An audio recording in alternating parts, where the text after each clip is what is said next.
يا أيها الناس اعبدوا ربكم الذي خلقكم والذين من قبلكم لعلكم تتقون الذي جعل لكم الأرض فراشا والسماء بناء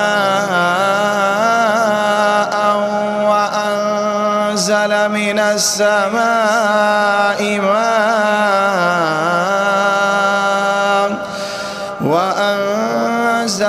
السماء ماء فأخرج به من الثمرات رزقا لكم فلا تجعلوا لله أندادا وأنتم تعلمون وإن كنتم في ريب مما نزلنا على عبدنا فأتوا بسورة من مثله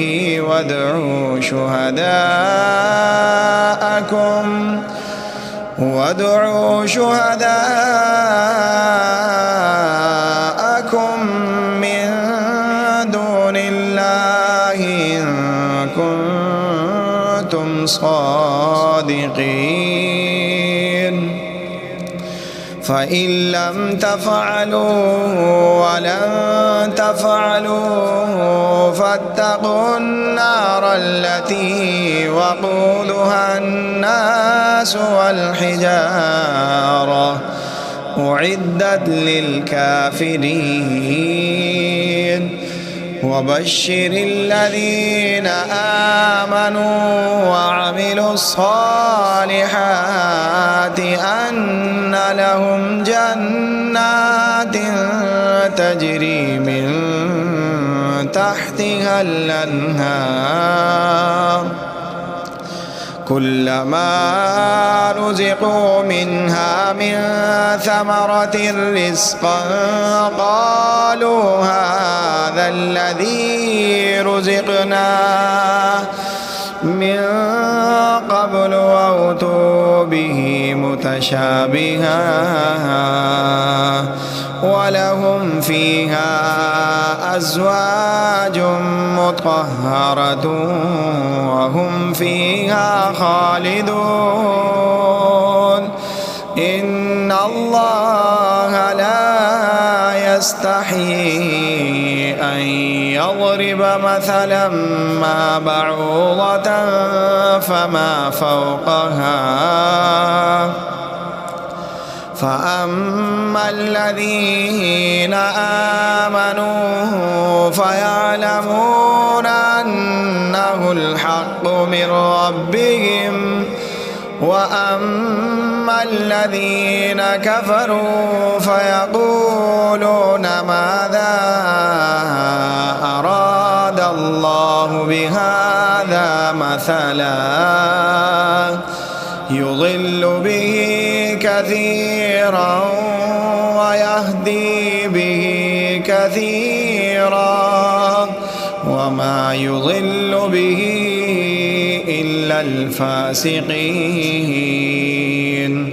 الذين ينقضون عهد الله من بعد ميثاقه ويقطعون ما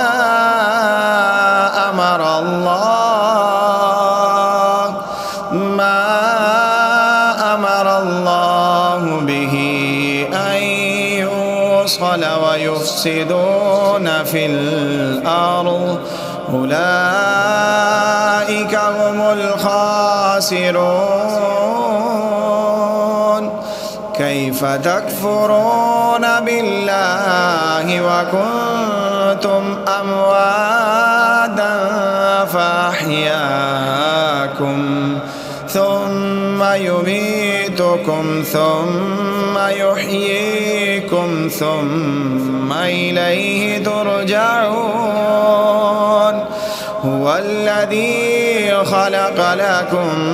ما في الأرض جميعا ثم استوى